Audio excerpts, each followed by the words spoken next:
Hi, it's Lizzie and it's Sunday evening at City Road Vets. We're here taking your calls again. While we were here, I thought I might talk a little bit about video consults. So this is something that we've introduced since lockdown. We were planning on doing it anyway, but we've had to push forward our need for this. The idea being that the more remote consultations we can do, the more people that can stay safe at home. Now, doing video consults has been a bit of a learning curve, both for the vets and for you as clients. When we see a patient normally, we take a history from you, which we can do in the same way via video. But then generally what will happen at a normal consultation is we'll do a full clinical examination. Now, this is a skill that takes years to develop, and it probably looks quite quick and easy when we're doing it. But as some of my clients have found out this week, sometimes it's a little bit more challenging, and I'm having to direct them to do things that they're perhaps not used to doing. So what I thought this evening is we would borrow Woody here and try and give you some top tips on the best way to make use of your video consultation. Now, the setup is quite important. If possible, 2 people is very, very useful. One person to work the camera, the phone, and one person to hold the dog. The other thing is, if you have a dog, please put a lead on them so they can't disappear under the table, under the sofa, out into another room. If it's a cat, you're probably best not handling them straight away. I actually quite like to have a look at cats just sitting quietly in their home environment, because actually I can get a lot of information from just watching them breathe, watching how they're holding themselves, watching their facial expression. So actually leave your cats alone to start with, and then if we need to get a little bit more up close, then we can do that after that. Having good lighting is really important. And if possible, on a table or some raised area. So again, they're a little bit easier to handle, and it's a little bit easier for me to see what's going on. If the dog's rolling around on his back with his legs in the air, it's not quite so easy to look at ears and gums and things like that. So up on a table is really helpful. Good lighting is really helpful. An assistant is really, really helpful.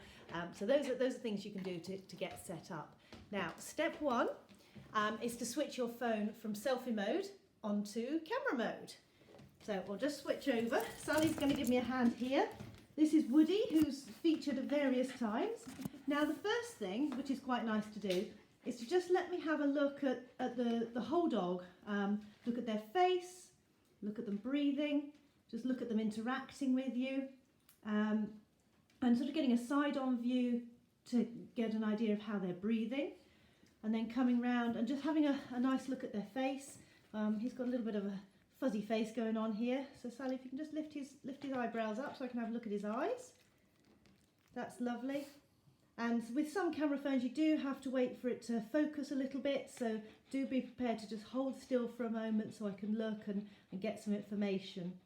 Now, a common thing that I ask is to have a look at their gums. Now, his best place to come is sideways on. And you can see how Sally is lifting up his lip. I can look at his gum colour.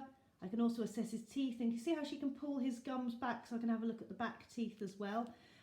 When we say we need to look at their teeth and gums, we don't need their mouth open, we just need that lip lifted to be able to have a look. Another consult that I've seen this week is ears. Okay, so the bit of the ear I want to look at is the ear canal. Now again, it's not always the easiest. So Sally is just going to lift his ear flap up, hold the hair down, and I'm just going to take the camera in to have a bit of a look in there. Good boy. Thank you very much, Sally. Another place that I sometimes have to look is their feet.